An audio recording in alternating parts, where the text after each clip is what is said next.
Bingo Blitz rules.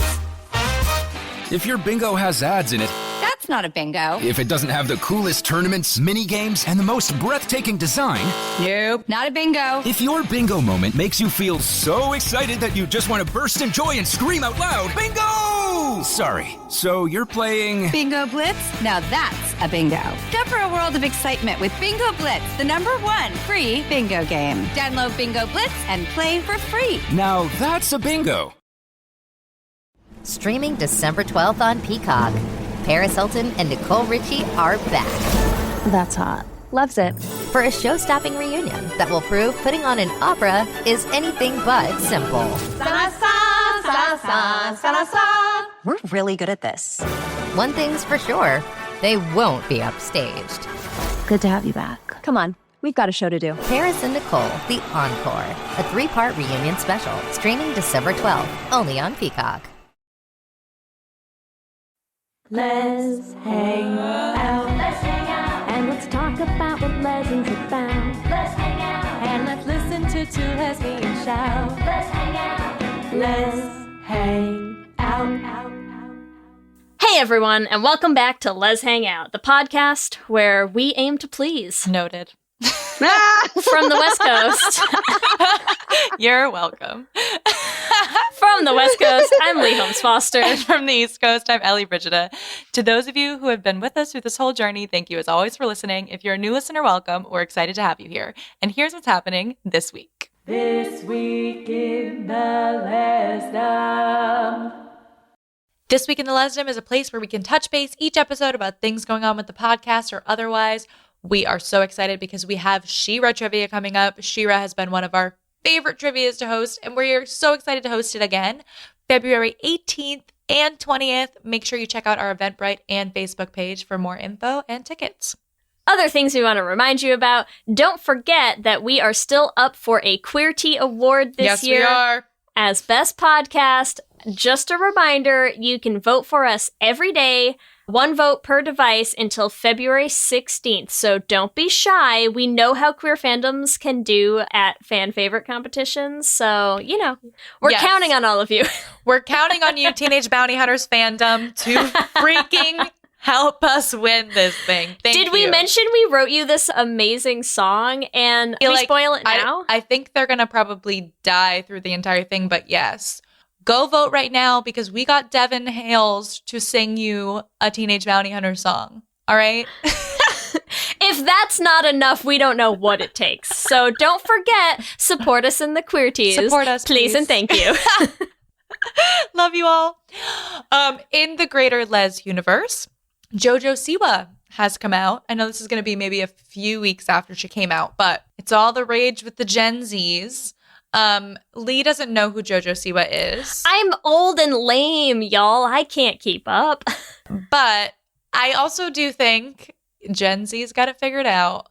This is another, I think, really good example of like Gen Z just doing it right. Like JoJo Siwa came out in a freaking TikTok video joining the Pride House. Thank God. And I've watched the TikTok. Does that count? I'm hip. I'm with it. I'm plugged in. You're on TikTok. You're hip. No cap.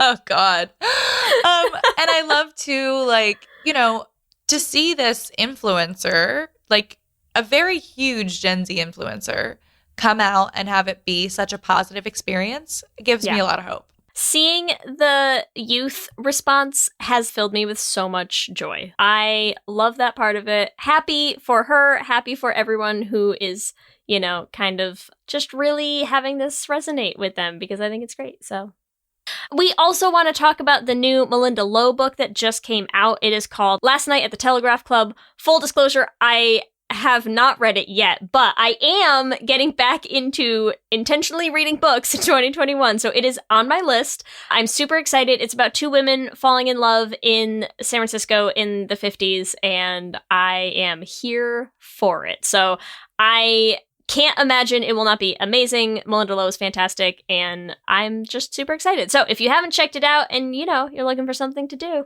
Last Night at the Telegraph Club, there you go. Love it. That's what's happening this week. Back to you, Ellie and Lee. Thanks, Ellie and Lee, and welcome to Season 4, Episode 12, our next installment of Lez-ssentials. Lez-ssentials is a recurring segment on the show where we dive into classic lesbian movies or TV shows. And don't forget, we are also now writing and recording an original song for every Lez-ssentials, and you will not want to miss this one, so stick around to the end of the episode for a special new bop. And look, for this Lez-ssentials episode, do we have a problem? Yes. Are we ever going to stop talking about this show? No. Did we just want an excuse to hang out with Maddie? Maybe.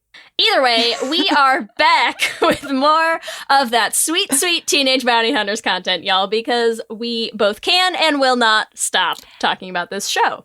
Welcome, Maddie. Maddie Phillips is here with us, who plays Sterling in Teenage Bounty Hunters. I am nothing but a sweet teen. That's me. Just a sweet teen over here. Aren't we all? In an Born in 04. Product placement. Oh, is it funny that it sounds so insane that they would actually have a 16-year-old play a high schooler? Because, like, no, that would just be impractical for the whole cast and crew. Because you can't work without your mommy there or your parental, whoever, and you can't work as long. Child labor laws. That's why we have. Why we can't do this. Understandable. Very understandable. Maddie, thank you so much for hanging out with us today. You're so welcome. We already had Devin on. Are, of course, obsessed with her. We are so excited to have you here to talk Teenage Bounty Hunters with us. Thank you. I'm so happy to be here. Now, we're not saying we're going to be directly comparing or anything, but, Oh, God. No pressure. Yeah. I could never compete with that butter-voiced angel. That buttery angel. She puts that on her resume now. It's one of the line items on her resume. Butter voice. Butter voice, yeah. Ugh. Yeah. So slick. For anyone who, at this point, I mean, if you're still listening to our podcast and you haven't watched Teenage Bounty Hunters, how? Why? But for anyone who is not familiar with the show, we are going to quickly give the IMDb recap, and we'll give a little intro to the story. So IMDb says that Teenage Bounty Hunters, here's our synopsis. After joining forces with a veteran bounty hunter, 16-year-old fraternal twin sisters Sterling and Blair dive into the world of bail-skipping baddies while still navigating the high stakes of teenage life. Pretty solid IMDb synopsis. It's one of the better ones we've had, I agree. I have a question for you, Maddie. So if you were to give your synopsis of Teenage Bounty Hunters, how would you describe the show? I would say two fraternal twin sisters fall ass backwards into a world that is filled with bounty hunting and coming into one's own.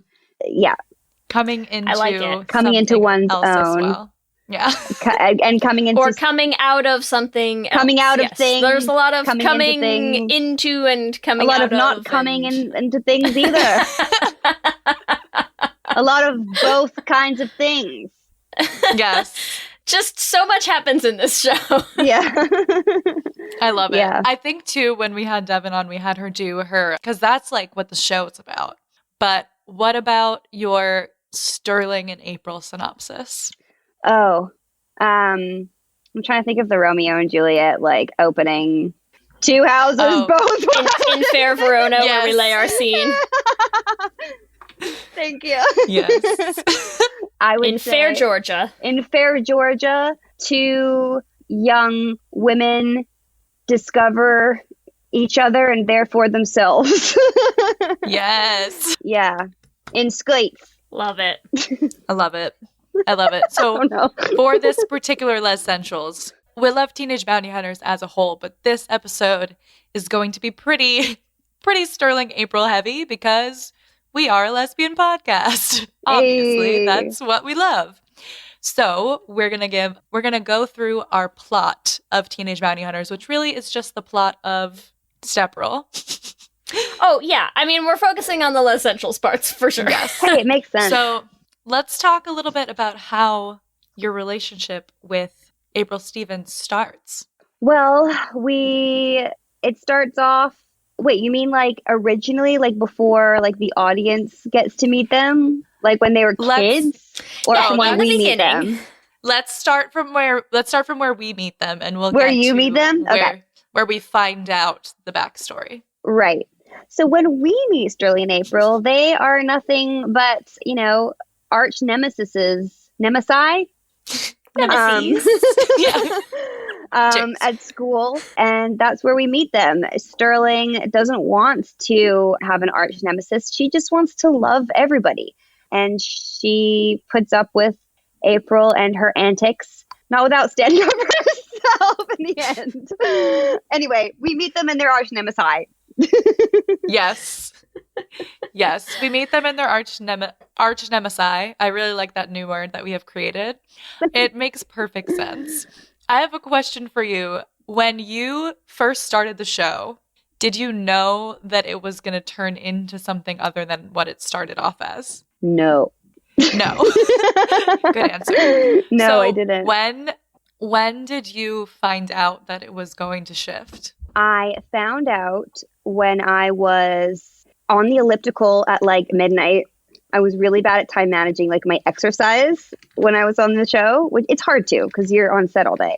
But I was having one of those nights where I was like, oh, I'm going to work out. So like I went down to the gym. I was like on the elliptical and I get this email from Kathleen or this text from Kathleen. And I have the screenshot. And I think I posted it on Twitter like months ago. And it was when she said that she had to lie to me for the whole time we were shooting, because in the beginning, I had a dream of Sterling being bi. I don't know why. I didn't have any clues. I just was like, that would be just amazing. When you say you had a dream, you mean like you were asleep? No. In that sleep you had a dream? Or it was like your aspiration? Just in my heart. But we're very Shakespearean tonight, right? Yes. I didn't have a literal dream. I had just an emotional dream. It just kind of like came to me. I was just like, how amazing would it be if this like repressed Southern girl who's had a boyfriend her whole life actually liked girls too? Wouldn't that just be the best? And I like obnoxiously went up to Kathleen, not intentionally being obnoxious, but just as if my idea she would use, like as if. But I had to say what was on my mind because I love her and I felt very comfortable talking to her about anything. It was before we'd started shooting at all. And we were having like a Netflix party on this like roof, and it was like all very like exciting. And I think I just had a lot of adrenaline. And I went up to her, I was like, Kathleen, can Sterling be bi? Like, can you imagine? Is she like, wouldn't that be so cool? And I just remember her just being like, she looked at our showrunner at the time. So I thought they were just looking at each other because they're like, oh, cute. She's like suggesting a major plot line. And anyway, she was like, no, that's not Sterling's journey. That would be fun, but that's not her journey. So she texts me that night, like months later, and says, I had to lie to you. Like, you guessed it.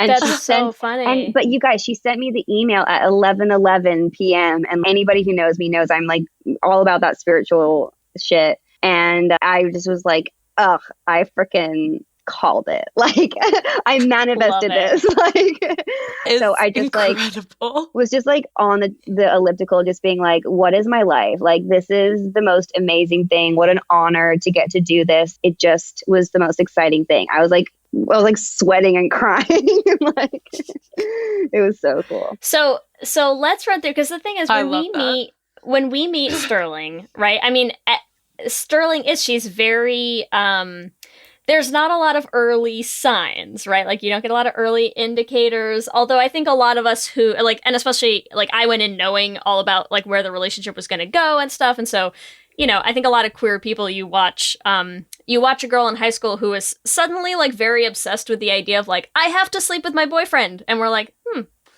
interesting. Yeah. Noted. Okay. But that's like the first thing that we meet of Sterling, right? And we immediately meet the tension between her and April early on because of the whole fellowship leader situation. Yeah. And the fellowship leader situation kind of boils over into the April finding a condom and then being weirdly obsessed with with the condom. I didn't put that together. I was just like, no, she's just wants me to suffer. Which I she think it's a probably little both. does. You know, it's a little of both. But there's also like the weird, there's definitely a weird fixation, I think, in on April's part. And that fixation, obviously, she just wants to ruin Sterling's life. So any dirt that she has, she's kind of trying to use against her. She does the whole outing Sterling as not being a virgin to kind of knock her off her fellowship leader pedestal. And then things kind of take a little bit of a turn from there, right?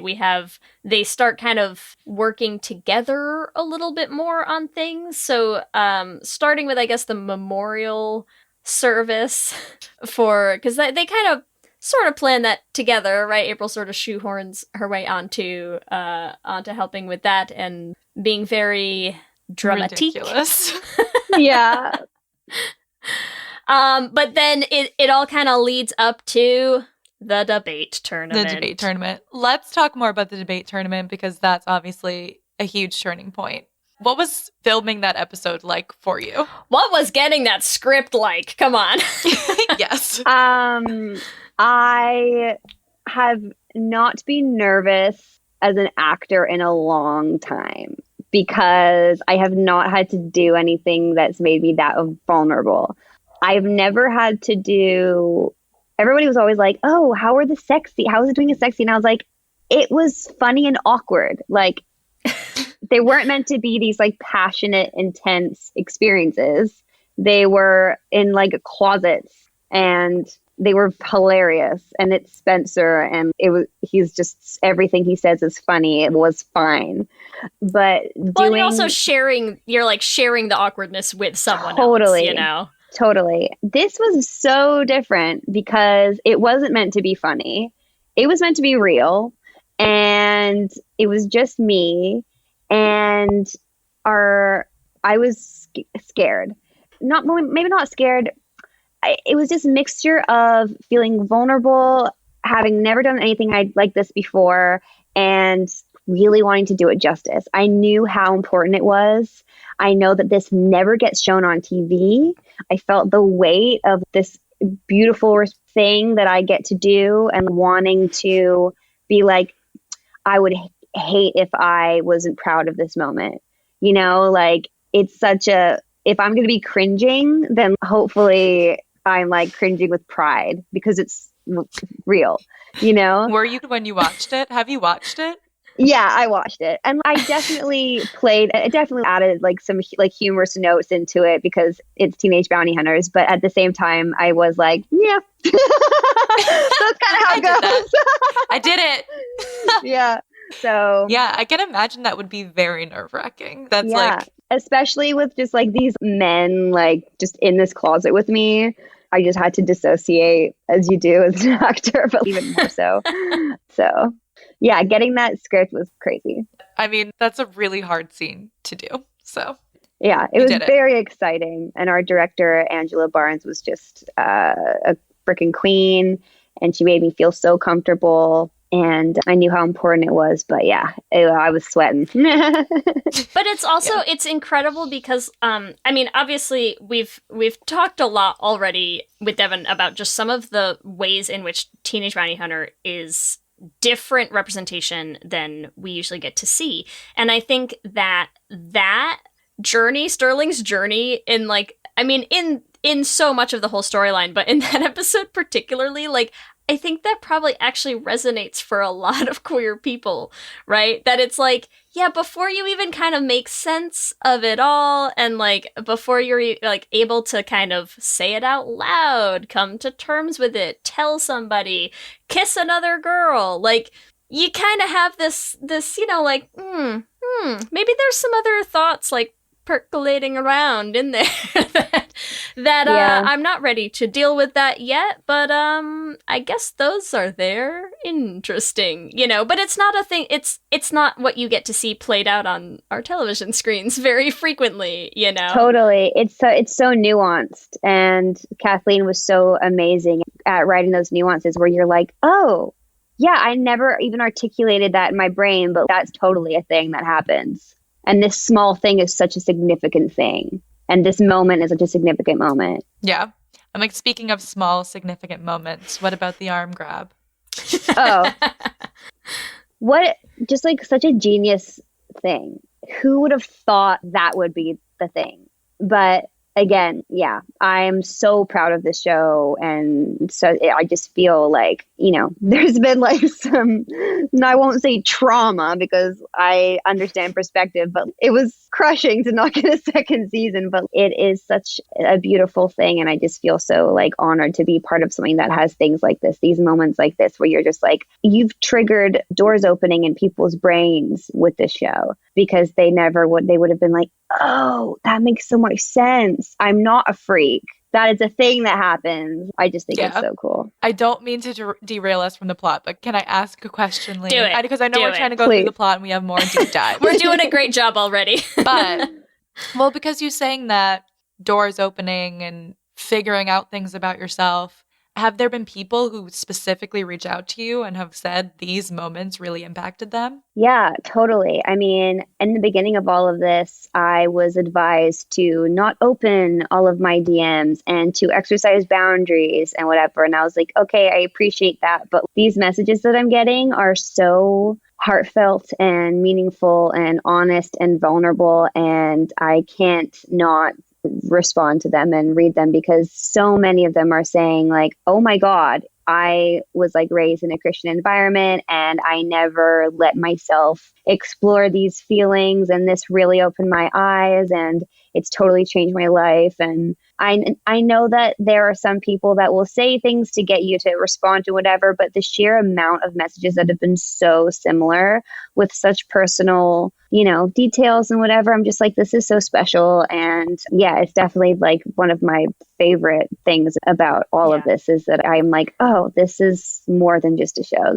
I get to be part of this thing that has impacted people's lives in only positive ways. Like, what I love about it too is you get so much all in like one, like, really efficient way, you know, right? Because it's like April is such an important character to me, because you almost never see like established high school lesbians who are like, yeah, I'm totally gay and I like know that and that's cool.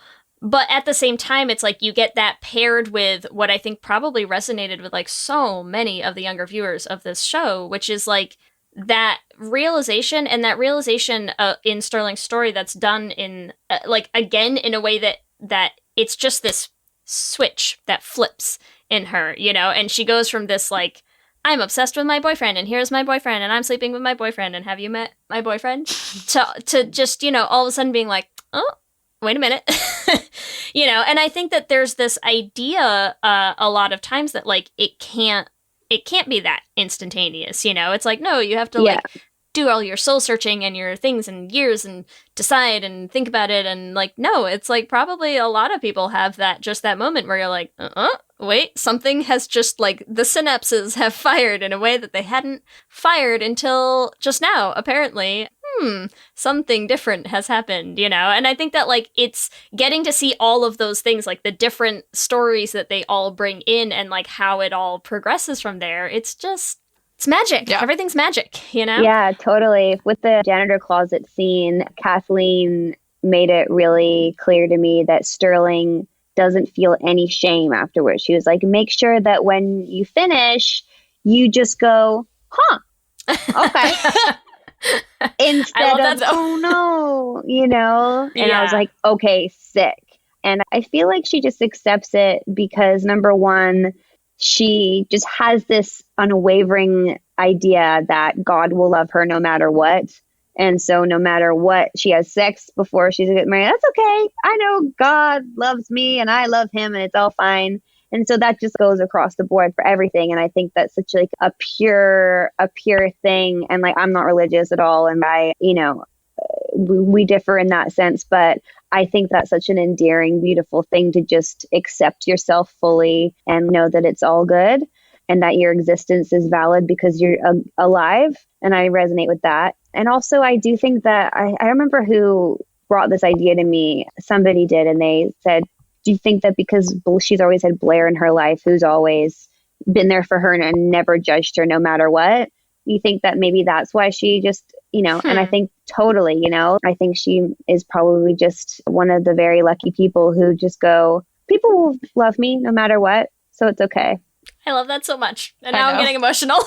You're going to make Ellie cry any second. I already was tearing up. I was like, I'll let Lee talk so I can not be tearing up. Dab some tears. Dab some Feeling tears very away. welcome but I want to get to here. my next section because it's my favorite. Because we're going to go from the... I feel like I just want to do these all the songs because that's all we do, right? So we're going to move from the like...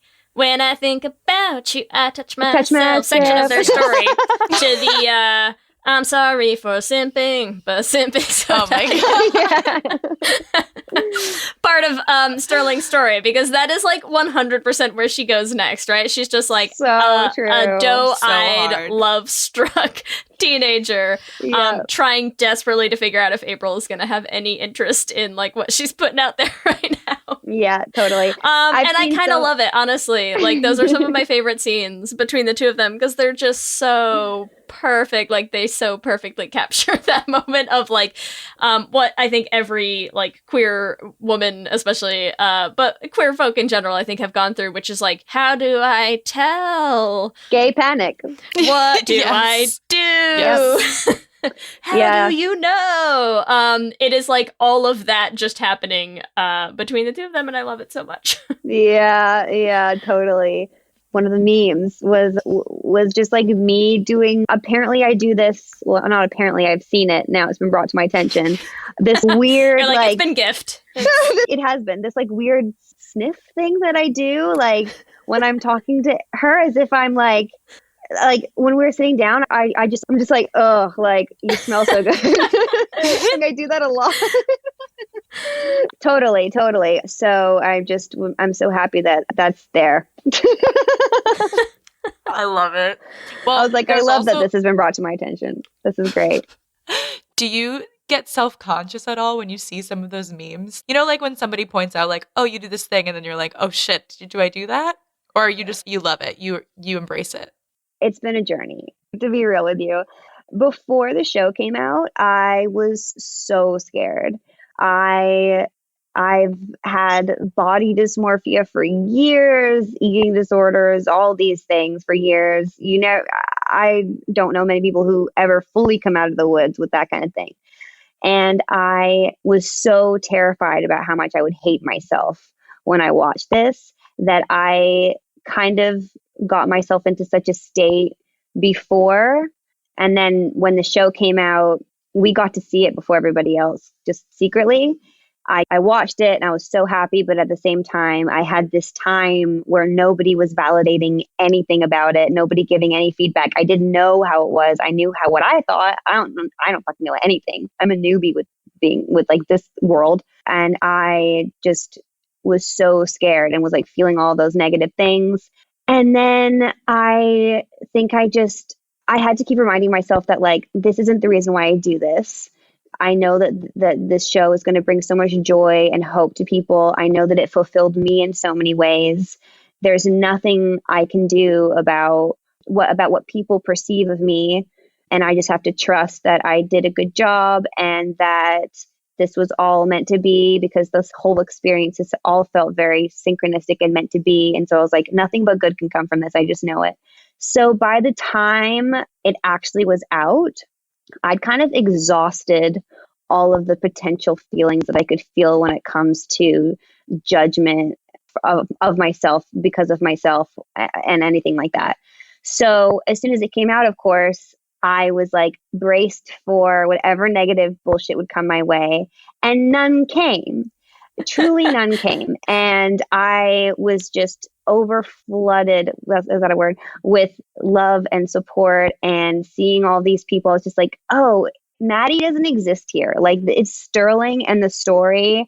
And I just get to be this like curious observer watching it all happen, being so grateful for it all and so excited about it all.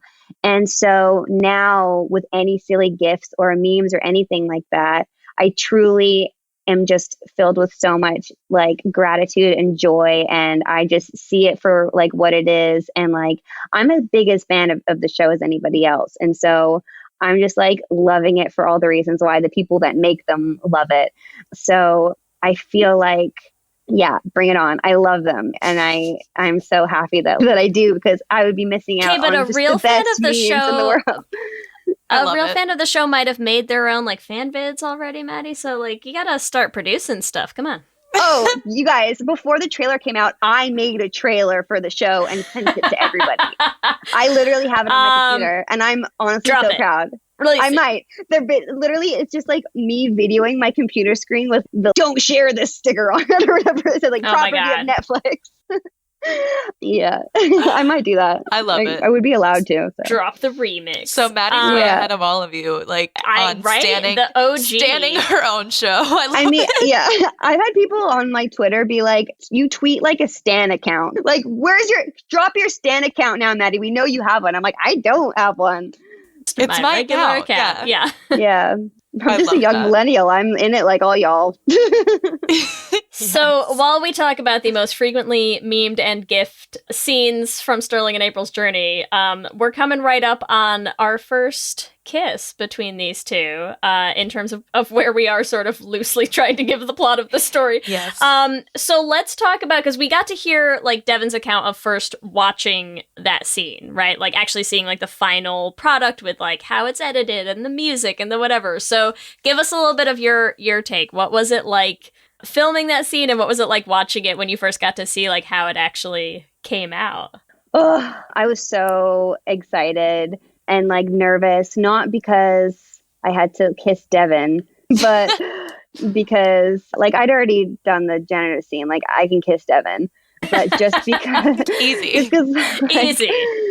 Yeah, just because I knew how important it was. And it was just like, I was just caught up in the adrenaline, the drama of the story. And so I was very excited. I knew that it was just like going to be a crazy moment in the show. And when I saw it, it was like I didn't know what was happening. I was just so in it. I was like, oh my God, oh my God, oh my God. And like when the song came on, I was like, oh, this is so good. And it was just like, it's so funny. Like when we were filming it seemed so much more like passionate and like intense and like romantic. But watching it was just like so fun and hot, and I was just like, "Ooh, yeah!" Like the music and like the way we shot and all the that beat, cuts, man, like, that beat drops. Yeah, get it. Yeah, it was great. It was a lot hornier on screen than it was in real life. Yeah, it's not quite the like tender romantic Romeo and Juliet moment there. It's right, but very pleasant. Very pleasant. I love it. 10 out of 10 would recommend. Yes. I mean, it is. I mean, we've talked about this before, but it's such a great scene, especially in terms of, I mean, we have an entire podcast to talk about LGBTQ rep on TV and movies. And I would say that particular kiss scene is like really high up on like the intimacy of it, the real, it felt really real. Thank you. So we love it. And I'm sure it's gift to all hell. Oh yeah, totally. Oh God, yes. Yes. But it just always brings me such joy every time, you know? That's so nice. Yes. Especially knowing we won't get more. We gotta like get our mileage out of it. We gotta savor it. So many people are like, can you guys just hug so that we can have a photo of you hugging? And I'm like, I live in Canada. She's in Atlanta. Also, coronavirus. I know, also like Leah and I's face are exactly the same. You know that emoji that has just like the crying eyes that are all glassy? That's the two of us. You're like, just hug. Oh, just hug. Yeah, seriously. So wholesome. It'll happen. You know, so much films in Atlanta. I'm sure I'll be down there again. But someday there will be. We are gonna get back into convention days someday, and we're gonna make it happen. We're gonna make it happen. How fun would that be?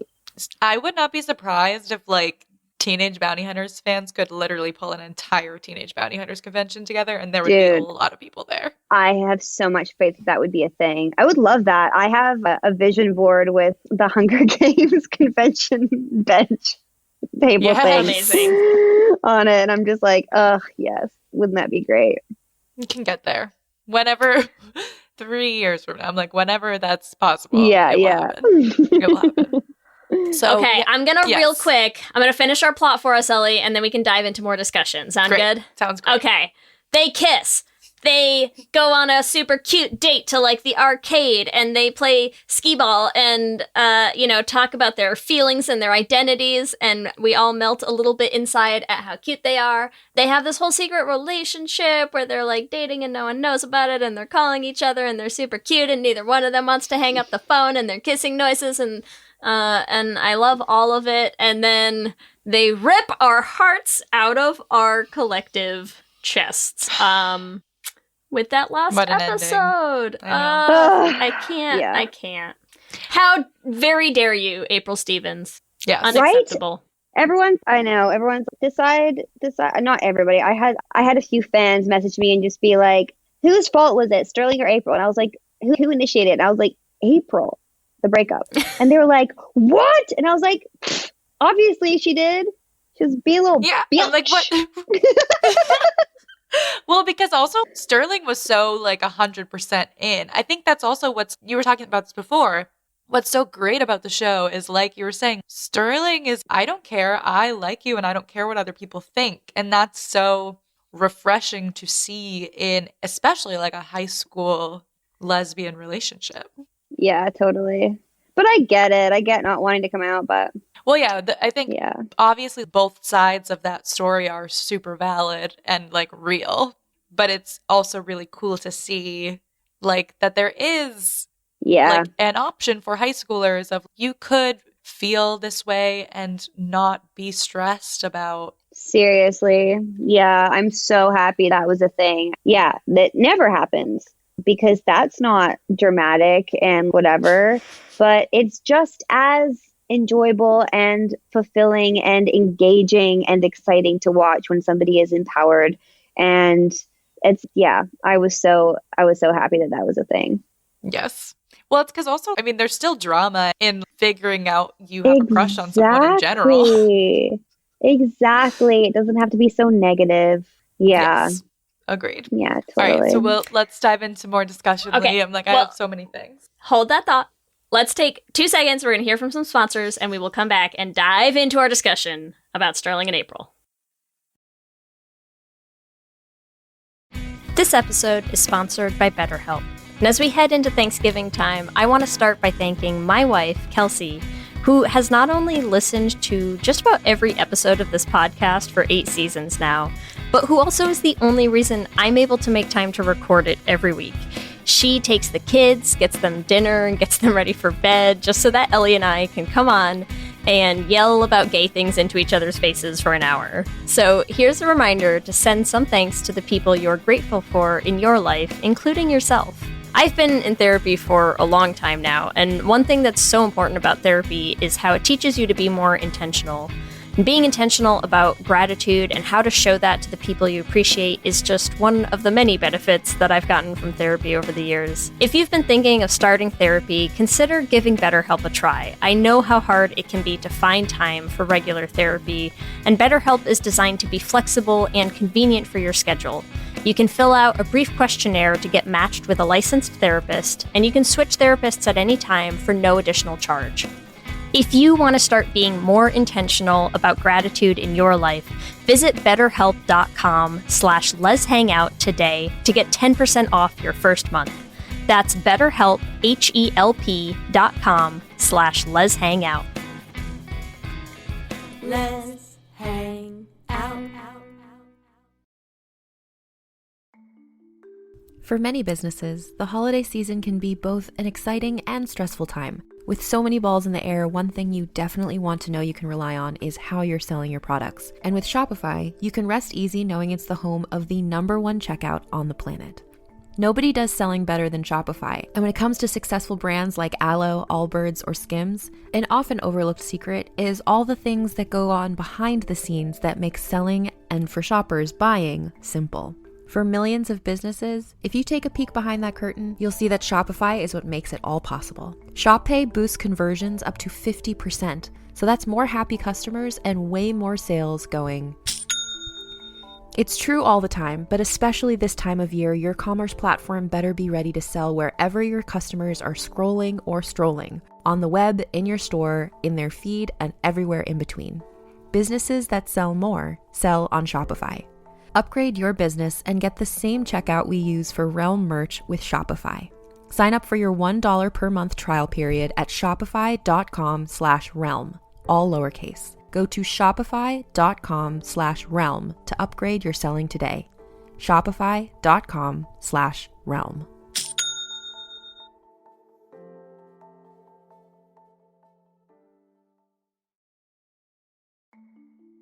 For many businesses, the holiday season can be both an exciting and stressful time. With so many balls in the air, one thing you definitely want to know you can rely on is how you're selling your products. And with Shopify, you can rest easy knowing it's the home of the #1 checkout on the planet.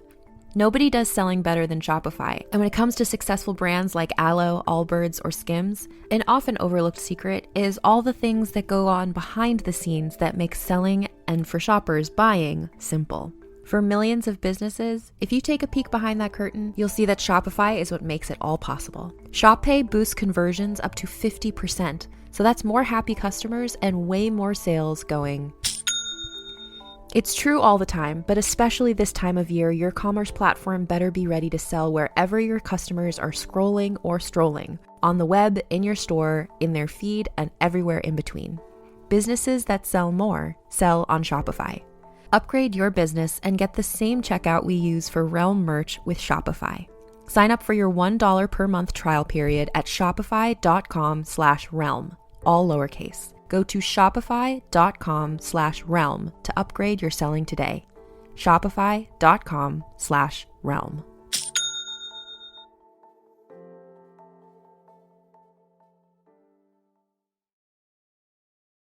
What's up, guys? It's the champ, Sean O'Malley, here to talk to you about Prize Picks. Prize Picks is the best place to win real money while watching football. Run your game on Prize Picks. Prize Picks will give you $50 instantly when you play your first $5 lineup. You don't even need to win to receive the $50 bonus. It's guaranteed. Just download the Prize Picks app and use code SPOTIFY. That's code SPOTIFY on Prize Picks to get $50 instantly when you play a $5 lineup. Prize Picks. Run your game. Must be present in certain states. Visit prizepicks.com for restrictions and details. Now you can dive in. I'd like to sponsor Udi. Yes. If they want to give us money, we will give them an ad. Yes. Okay, so we've covered the plot for the most part. I'm going to really start us all the way back at the beginning because I always just love to hear these stories. How did you get cast as Sterling? My favorite story. Okay, so I to LA just for a visit, and I ended up getting a manager when I was down there because somebody I knew up here had a brother in the industry, and they, said nice things about me and that they should meet me. So I met with him, and he signed me that day, and he got me an audition, which was for Teenage Bounty Hunters, and I was meant to fly back home the next day because I was only going to stay for a week. And I got the audition, and not going to lie, totally thought I wasn't going to have an audition that day. And I had a bong rip and was on a walk. And I get this email, and they're like, I do a phone as if I'm on the phone. Sorry. No one can see it. It's fine. Nobody doesn't love a visual gag on a podcast, Maddie. They're the best. Okay, so I get this email, and they're like, can you come in 2 hours for this audition? And I was like, yes. So I frantically tried to learn the lines. Mostly I just tried to understand what the heck was going on in the scenes. I truly went in there and just kind of was like, these are kind of the lines. Which is very unlike me because as much as I'm chaotic energy and whatever the kids like to say, I am also a Virgo sun. So I like to have all of my lines perfectly, and I don't like to hold my sides when I go in. I like to put them on the floor and not think about them. So I go in and I do it, and I do something that they liked that definitely was a bold move. It just basically, I had to do the sex scene with Luke for the audition, and that was the audition scene. Oh, that was one of the audition scenes. Yeah, so I had to, be saying these Bible verses and seducing him and whatever. And so I flipped the chair so that I was like the back bit was at the front. So I was like straddling it. And there was basically one of the lines, it was something about, it involved the word deep. And I like spat on my hand and reached around and did, anyway, I did a very bold thing, and thank the high heavens, they laughed. Basically, I just was like, they say must be comfortable with simulated sex. So I was like, better show them I'm like, okay, with like being kind of crazy. So yeah, that was the audition. The other scene was... Ellie and I are dead right now, just deceased. So why didn't that move make it into the actual I know, right? Yeah, I asked if it would, and they were like, no, we're not going to do that. But like, we admire the dedication and the energy, but the thing is, Sterling would not know how to do that, though. Like that, you know, like she's a 16-year-old repressed virgin, whatever. You know, I was 24 and like not so repressed. Anyway, so so I do the audition. I was asked to stay later for the callbacks that were later that day. I come back, I do it again. They asked me to stay for chemistry reads, which was the following day. So I come back and I do the chemistry reads, and I kept noticing that they like kept, because we would go in with different girls and they would switch us up and whatever.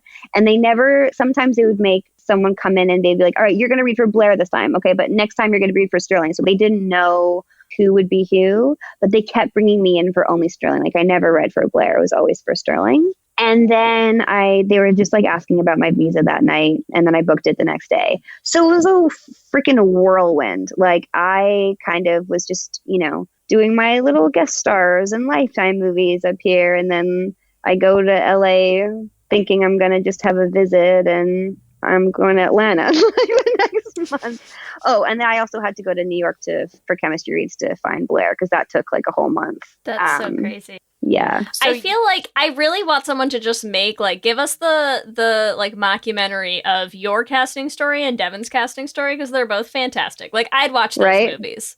Totally. Yes. Yeah. So you Sterling, and then you were just auditioning with a million Blairs. Yes. Until finally they made the decision. Yeah. It was so funny. Amazing. Like I remember I just knew the scenes so disgustingly off by heart that I was just kind of like improving a little bit with the auditions as they went on. So I was just like kind of a little bored. Like, not that the scenes were boring at all. They were amazing, but just like saying the same like few lines for just, but you know, not enough to throw our lovely actors at all, but just to not make myself go crazy. The whole show's built around you, is what you're saying, basically. Holy stop. You're like the core of the show is basically what I'm getting here, right? Yeah. Let's go with that. You can say that if you want. I won't say it, but you can say it. I'm saying it. There you go. No, we've talked a lot about April, but so when you were reading with Angelica, tell us about like some of the first times you read with her and vibed that chemistry. I only read with her one time. So she came in and I just had a feeling that it was going to be her. And I just had this, and it was less of she's so Blair, because I don't know, like I wasn't familiar with the script. I'd only read the pilot, you know, like who am I to judge who's going to be a good Blair? But there was just something, I had a vision of us. An emotional dream, if you will. I did, but I truly had a vision, like a visual vision of us cuddling together and having people around us, like pointing at us going, oh, wow, look, they really are sisters. And I just knew that was a sign. And so I was waiting to get picked up after the audition, and so was she. And I said to her, do you want to go for dinner and manifest this? Because I really want it to be us. And she was like, yeah, yes. So we went to dinner, and we were just it was like we had twin vision, and we just were talking nonstop, and we just dug each other so fast. And, you know, I don't want to generalize, but I think it did, you know, there is something to say about a New York girl and like a Canadian girl. You know, we weren't both from LA. We hadn't been raised in the film industry. We'd both had a life before this world. And I think that really helped have us meet on a really similar frequency and like level. And I just saw something, I think I saw a little bit of me in her. And then I also saw things that I really was like, you'd be so good to be around, like to, you know, because she's so strong and set in her opinions and really cares about the right things. And I was just like, I would love to have to be stuck with you for half a year, because I was really anxious about who it would be, because I was like, I have to love you. I'm so sensitive that if I don't vibe with somebody like completely, it's so hard to be around and to be around them and not be affected by them or feel so drained and whatever. And I was just like, I like feel at ease when we're together. And I just saved her in my phone as sister after that. And we had to wait a month until they decided. But for a month, we were calling each other every day, just being like, what are you doing? And like, just loving on each other. And yeah, I remember I nearly fainted when she told me that she got the part.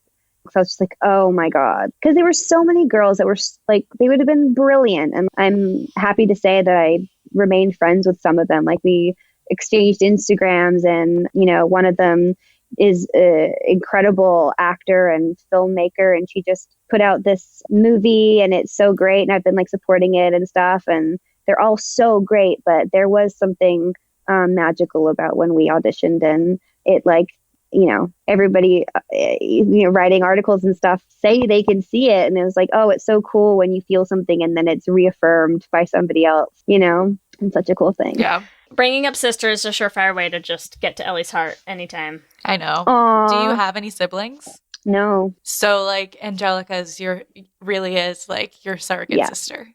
Yeah. And she doesn't have any siblings either. Oh. So I know. Ellie's 100% gonna end this episode in tears. Beautiful. I'm like, I don't have a twin, but me and my sister are 14 months apart. So we were only a year apart in school, like very close. Yeah. So love that. I love sisters will get me. Yeah. For that's sure. So nice. That's so beautiful. So I cried so hard at Frozen. The end. Ooh, every time. Oh, dude, I've always envied, well, I haven't envied, but I've always just been like, damn, I will never get to experience having a relationship with somebody who you're so close with, because we're raised together and like our blood and like whatever. And I will never have that kind of relationship. And I think and I don't want to speak for all men or all, you know, male identifying people, but I will say that I think it's so special, the relationships that females can have with each other. I think that, you know, female relationships can go so crazy deep, and sometimes it's destructive, but it is such a powerful thing. And that's why I think it's so interesting when people question the twin vision, because they're like, but they weren't really twins. And I'm like, it doesn't matter. It's not a biological phenomenon that's occurring. It is, you know, something that you can't really explain, that only real twins will be able to tell you is a real thing. My best friend is a twin, and she was like, I mean, it's not like that, but it is kind of like that. Yeah. You know, and it's not like the TV version of that, but like the real version of that. Yeah. Yeah. It's because, you know, when you're that close with somebody, you know, there's something that transcends the physical world, which is just so cool. And I want it. So, well, it sounds like you have it, even if it's, you know, later in life. Thing that I can get to it. Yeah, totally. Yeah. I do want to talk about Blair a little bit more, though, just for one quick thing, because I do love coming in, like, I mean, Ellie and I watch a lot of shows and a lot of, like, queer rep and whatever. And so, like, we frequently come in to shows, like, knowing, like, it's going to get gay. Knowing that it was going to get gay, and even knowing, like, I knew it was going to be Sterling, but I still started the show being like, but are we sure it's not going to be Blair, too? Yeah. Well, I didn't know that it was Sterling. I don't know how I avoided spoilers. And so I also thought it was Blair. Crazy. But the interesting thing about it is just because, like, Sterling flips a lot of the stereotypes that we have on TV about queer women. Mm-hmm. Yeah. Which is awesome. Totally. I love that it wasn't Blair. Like, number one, I love that I got to do it. But also, yeah, I think that I know plenty of queer people that aren't stereotypically queer presenting. And I think that's so important. And also, like, I know plenty of people who wear Doc Martens and roll their jeans up who exclusively are attracted to men. So whatever. Yes, but I'm dying that you said rolled your jeans up, though. That's cracking me up. You're like, straight girls cuff their t-shirts too. It's fine. I mean, but it is true. I mean, it is true. Like, obviously, there is not one way that a queer person or a straight person can look or act. Like, obviously. But it, like, is what we usually see on TV. Yeah. So it's so cool to see not that. Totally. I love it. Yeah. While we're deviating into other topic areas too, let's talk Luke a little bit. I mean, like, God help us, we're going to. Because as much as, you know, we are a queer podcast and Ellie and I are about as gay as they come, but also anyone who listens to the podcast, what they know about me is, boy, do I love a himbo. And I love Luke's character. I think he's great. He's such a puppy dog. He's like a big Labrador. And I think he's great.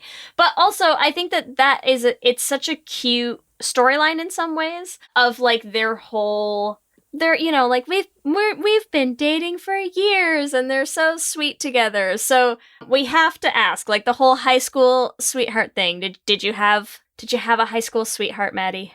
I kind of did, but I knew it wouldn't ever last. So in that way, I feel like high school sweethearts romanticize their lives together. I had a boyfriend in high school. He was my best friend since 8th grade. And you'll never listen to this. But oh my God, I actually just realized that his dog is the same dog's name as our dog in the show, and it was the same kind of dog. Why have I never put this together? I need to message him. Anyway, sorry.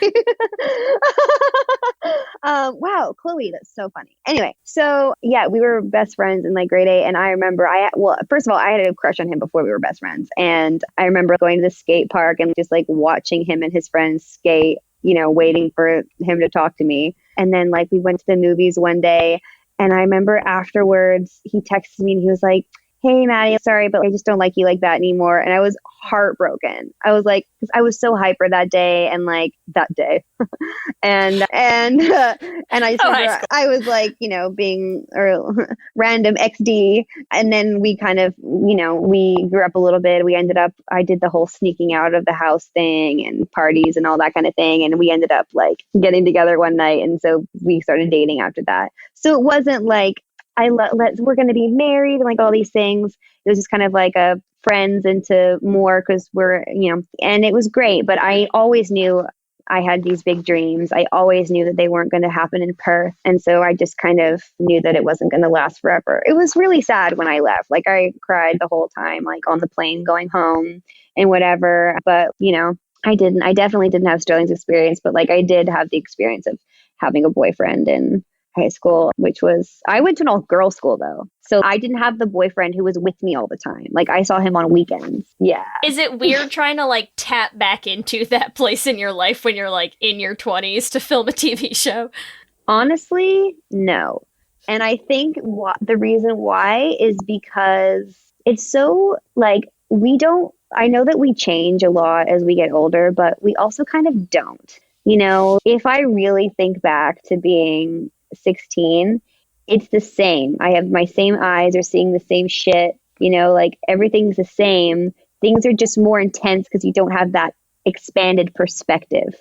So everything's just a little more dramatic, which I think is what I channeled the most when I was Sterling. I was just like, anything she's feeling, she's going to be feeling that so hard because she's never experienced anything as intense in her life because she hasn't been alive long enough to. So that's kind of the thing that I kind of focused most, was just that energy of kind of just being new to this world. And teenagers are smart and they're like with it and like, you know, and I was aware that, you know, so many shows that have teenagers, they act like they're in their 20s. And I really didn't want to do that. I wanted to be like, and there were times where I was like, am I acting like a freaking baby right now? Are people going to be like, you're acting like a 12-year-old? Like, why are you doing this? But I was like, no, sure. I put on little like sexy outfits and experimented with makeup and stuff when I was 16. But at the end of the day, like, you're just a kid. Like, if I think about how it felt like to be in my big sweater and my like school skirt and whatever, I was like a little freaking baby. And like, I felt small in the world and I couldn't affect anything in the world, which is why I think you rebel so much as a young thing, because you're just like, nothing I do will affect anything. You know, like, unless I do something really bad, I'll just kind of get a timeout. Like, you know, the world really is my ruckus oyster. Yeah. But it's also, I love that because it's so true of these characters. Like, I think all of the characters in this show, I think, are really well written because they're so understandable in that context, you know, even to the point of like, you know, look, how very dare April. But at the same time, it's like, look at April in the context of that final like episode where you are a 16-year-old closeted teenager in Georgia whose dad just got out of jail and came home and randomly brought up the girl you're secretly dating out of the blue and you have no idea why. It's like, yeah, of course you go and throw yourself at the first dude you trip over. Like, what else are you gonna do in that situation, you know? And it's disappointing that we won't get to see the recovery from it, because that's what I think everyone sort of expects was gonna be coming down the line, you know, as you sort of realize you're like, I panicked and did a stupid thing because you're 16, of course you did. Yeah. But it's so true, and it's so true of Sterling, and it's so true, you know, just everyone in this show is like, the decisions that they make sense if you imagine being 16 years old again, you know, and you you don't know any better. I know. I really enjoyed playing such a flawed, naive character, because it's like, you know, the intentions are always so good, and growing up is so messy and awkward, and there are such moments of like maturity and wisdom there. But that's what also teenagers are. Like, they're not idiots all the time. You know, the only time they're idiots are because they just don't have enough life experience to have the perspective that they might have if they wanted to, you know, and do whatever you want to do. But, you know, as you get older, you just go, oh, this will be like a smoother route. Like, I could do this, like I could go about it this way, but this will just be smoother. So they just don't know what will be the smoothest way. And that's good. Go do that while you won't be affected by like the real world, because you're like in the safe walls of a school or something.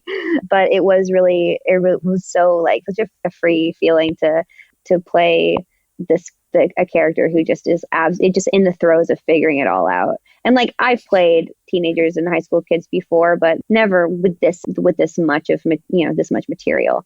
My words are just this is much of material. But they're just like, they're little precious. You just want to like put them in a satchel and keep them safe from the world. I get it. Totally. True. While we're talking about figuring yourself out, before we wrap up, let's talk a little bit more about Sterling's actual sexuality, because she talks a little bit about it.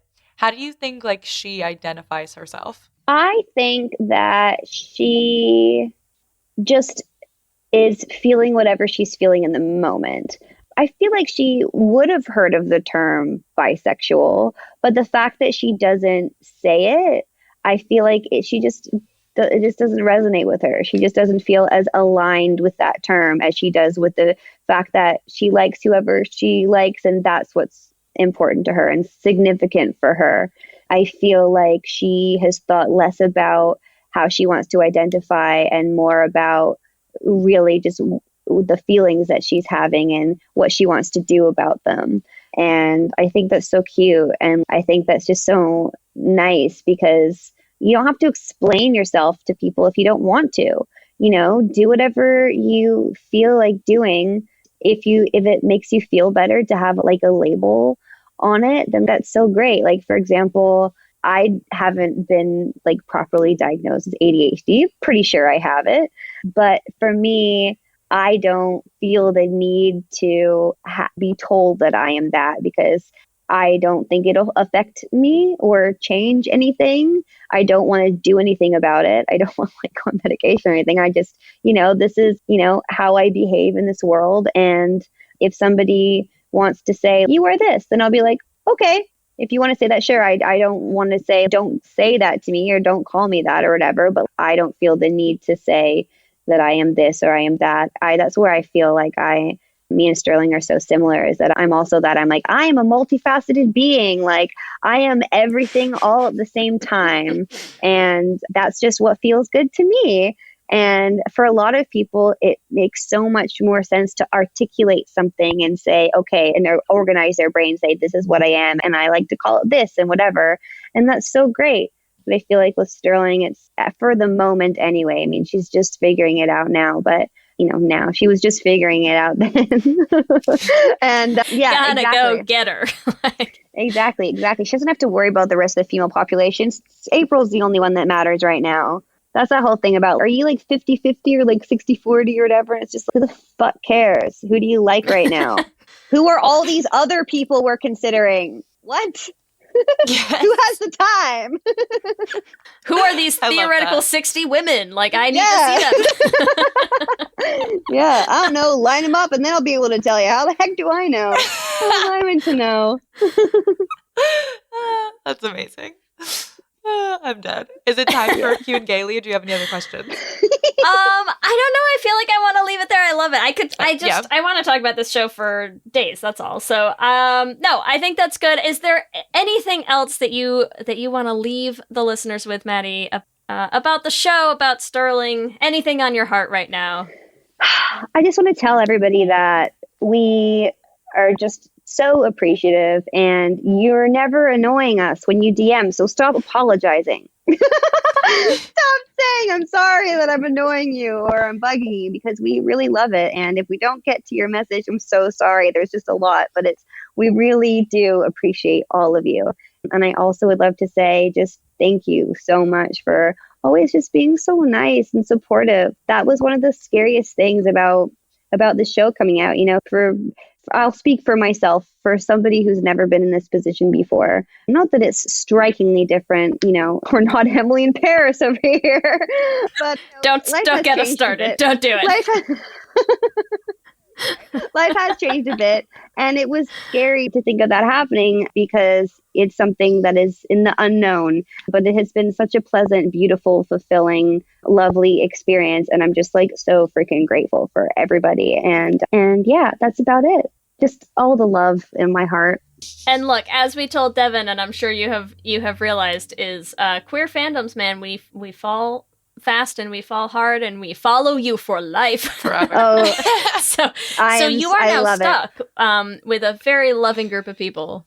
Oh, that just makes me so happy. We know. It just makes it all worth terrible. it. All worth it. Q and gay. All right, are you ready for our Q and gay, Maddie? So we're going to ask you some yes or no multiple choice questions. Should be easy. And then we're going to put them on our Twitter for our listeners too. So they're a bit more broad.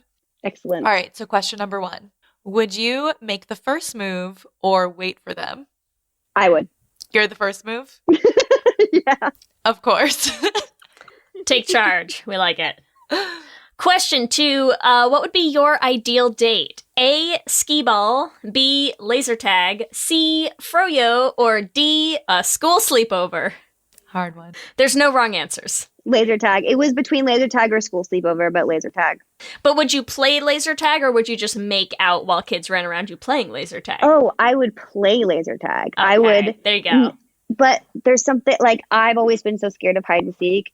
I'd hide and just be like, oh my God, we're going to come get me. This is so scary. So like the adrenaline of it being a dark room, and because we'd play opposite each other is how it would go. So you would want to compete with your date? Is that what you said? Well, I'm not a competitive person at all. I truly don't have a competitive bone in my body. There's something kind of like hot and exciting about like chase. I'm just realizing how this sounds. Consentingly chased. Key-ball. Change your answer. Done. I'll cut it out. Laser tag. It's fine. No, please leave all this in. This is it. Just end the episode here. We're good. Consentingly chased, you guys. Consensual. You are someone hot that you like. All right. Whew. All right. We're gonna make it. We're gonna do this. The next question. Here we go. Question number 3. Have you ever flaked out on plans to make out with your crush? Yes or no? Sounds right. It happens. What were the plans you flaked on? Were they like dire? Nothing's coming to mind, but I know I've done it. Oh, I don't think I was that young. You're like, it was last week. I just don't remember what we were doing. I get really caught up in my feelings. Yeah, I've definitely, made questionable choices just to spend a couple minutes with somebody who I was into. You know what I mean? Yeah. I have driven in some probably poor choice snowstorms to when my wife and I were dating to I'm just gonna go up for the weekend. It's fine. There's like 4 feet of snow outside. You're like, it's cool. It's only an hour and a half.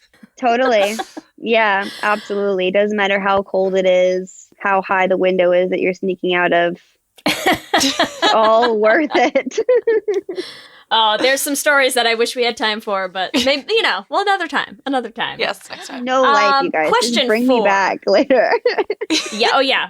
What we really need is another Teenage Bounty Hunters episode this season. We haven't really covered enough, I think, so. I don't think so. Honestly, I would. We'll just do the whole rest of this. This is surprise Teenage Bounty Hunter season. We changed the name of our podcast, like literally on Apple Podcasts. It's completely different now. It's just like Teenage Bounty Lesbians. Yes. Oh my God. Lesbian Bounty Hunters. I want it so badly. Question 4. What would you find most attractive in your crush? A, speaking a foreign language. B, excellent debate skills. C, super crafty. Or D, a ruthless competitor. Language. And what's the foreign language of choice? What would you find like the most attractive? Italian. Mm-hmm. A classic choice. Yeah. Yes. Lee was like, please say French. Lee speaks French. Nobody ever picks French, I wouldn't say French only because I'm so mad at myself that I didn't continue learning French as a Canadian. I used to be really good when I was like in elementary It'll be school. great. Lee. It's so easy. My 2-year-old's picking it up great. Ho, ho, ho. Yeah, see, Maddie knows. All right, question number 5. What was the bigger betrayal? This is in Teenage Bounty Hunters. Sterling's parents telling the girls they were twins, or April flirting with Luke all night? April flirting with Luke. Because with the parents, there was just, I know that there's a lot of stakes when it comes to the fear of being outed, but I feel like there was a more like life and death stakes when it comes to their family secret, just because of how unhinged the mother is. What if Sterling found out and ran away when she was younger and got hit by a car? I was like, exactly. I was like, wait, I was going to say, what if Sterling ran away and found the mom and, what's his face has a gun and it could be bad. But then I was like, no, she'd probably just get run away and hit by a car because she's young and dumb. It's just good that she didn't have an excuse to go angrily, upsetly run away. You guys, I need to be put down. You're doing great, Maddie. You're doing great. Yeah, we're almost there. We're Home so stretch. close. Here we go. Remember, you can give us your own answers to this episode's Q&A questions on our Twitter at @LezHangoutPod. Maddie, thank you so much for hanging out with us. It's been a blast. Where can people find you on social media? You can find me at the Maddie P. I almost said .com on Instagram and Twitter. That's it. Awesome. And speaking of Instagram, Maddie's going to do an Instagram story takeover the week that this episode comes out. So make sure you head over there to ask her all your questions. I know you have plenty for her. Yeah, I'm really sorry in advance for what I'm going to do to your stories. I like to get we're creative. giving Maddie access to our Instagram, so we look forward to it. We'll see what happens. Thank you so much, Maddie. This was a blast. Oh, thank you guys so much. This was so much fun. And I'm just sweating buckets in my Oodie. Oodie, send me an Really? Oodie. How much do you get paid by Oodie? None. They just said they would send me one. Now I just want 10 more. So I just want to keep. Anyway, it's a joke. I don't care. I do. I love Oodies. Let me hear you say hip, hip, hip, hip, hip, we're gay. We love hearing from you and building community, so we want to shout out some of our favorite things and people each episode. I want to give a shout out to Katie, who is a queer musician and super fan who reached out on Instagram. They just started listening to the podcast and they said they already love it. And we had a really nice chat about music production and all kinds of stuff. So I wanted to say, hey, Katie, thank you for reaching out. And to anyone else who's thinking about reaching out, I really, really love talking to people. So please Send me a message. I want to hear it. Also just joined our Discord as a new patron. So happy to have you, Katie. It's a party. We have fun. We also want to shout out Abigail, who reached out on Instagram as well to mention that, you know, maybe Bridgerton should have been gay. So I sent to Abigail, but in case anyone else hasn't seen Ellie's latest TikTok, we did actually already write a Bridgerton musical should have been gay, Eloise and Penelope love song. If you haven't checked it out, it's on Ellie's TikTok, and it's a good old time. Lee has not seen Bridgerton, and I also would like to commend her for me saying, hey, I think these two people should be gay. You know, I can't write a song, so you're going to write the song for me. Here's the bullet points of their relationship. Write me a song, and she killed it. So thank you for that, Lee. Ellie just has me on retainer as a songwriter now. True. It's fine. It was fun. I had fun. I had to look up some clips, but, you know, it came out great. And no spoilers, but, you know, maybe we'll talk some more about how Bridgerton should have been gay soon. Who knows? Who's to say? And as always, we'd like to thank our Lesbian Jesus patrons, Mark Foster, Jess Klaus, Tanya Ferguson, Danny Griswold, Jacqueline Rose Nishino, and Lizette Stye. And our King Princess patrons, Amy and Ellen, Leah Henley, Liz Chen, Wendy K. Bartlett, and Evelyn Smith. Thank you all so much, and all our patrons for your support. We couldn't do the podcast without you. Remember, you can find us on all the social medias, Instagram, Facebook, and Twitter at Let's Hang Out Pod. You can email us at letshangoutpod@gmail.com. Or check out our website at letshangoutpod.com. Wherever you listen to podcasts, make sure that you subscribe. That way you'll get new episodes as soon as they go up. We also have some videos up on our YouTube channel, so make sure you subscribe at youtube.com/letshangoutpod to catch them. And a reminder, you can subscribe to our feed for our musical, The Flame, which will be launching in June. But if you go on any podcasting app, you can search for The Flame and you'll find us. You can subscribe, and that way you'll be ready for the summer when we start releasing those episodes. But you'll never truly be ready. If you want to support Let's Hang Out, the podcast, you can do that by rating and reviewing us on iTunes. We love reading the reviews, and it makes us so happy to see what you all think of us. You can also support us financially by joining our Patreon. You get access to all sorts of cool perks. We have a Discord chat that you know we love. We have viewing parties. We have ad-free episodes, all sorts of good stuff. You can find that at bit.ly/lespatreon. If you want to get some Let's Hang Out merch, you can get that at bit.ly/lesshop. It is the perfect time for some crew neck sweaters. I love my Let's Hang Out sweatshirt, and I feel like, you should just get one. They're great. Also, speaking of Patreon, if you join our Patreon, you get a discount code for our merch as well. So double whammy there. If you want to follow us individually, you can find me on Instagram, Twitter, and TikTok at LSH Foster. And you can find me at Ellie Brigida on Instagram, Twitter, and TikTok. With that, I'm Ellie. And I'm Lee. And let's hang out again soon. Let's hang out.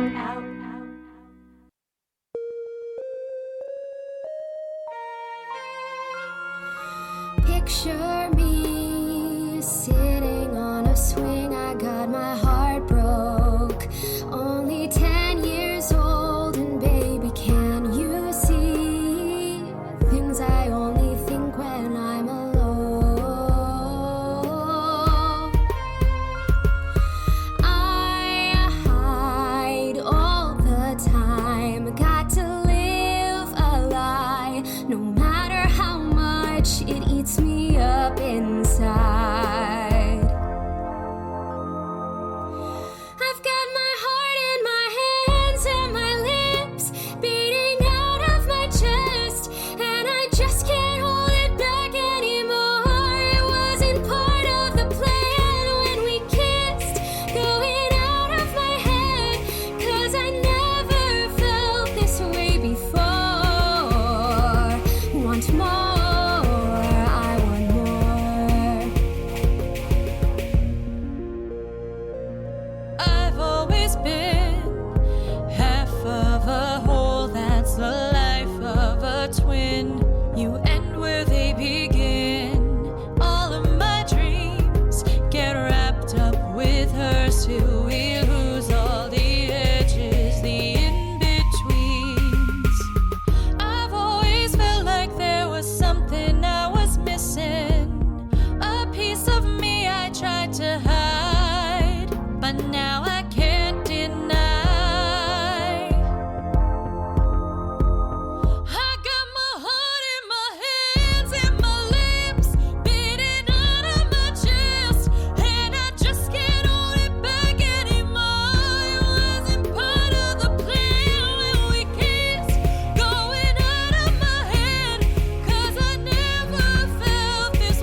it slow. We'll leave some room to grow. A little secret never hurt nobody. I've got my heart in my hands and my lips beating out of my chest, and I just can't hold it back anymore. It wasn't part of the plan when we kissed, going out of my head, 'cause I've never felt this way before. One more, one more.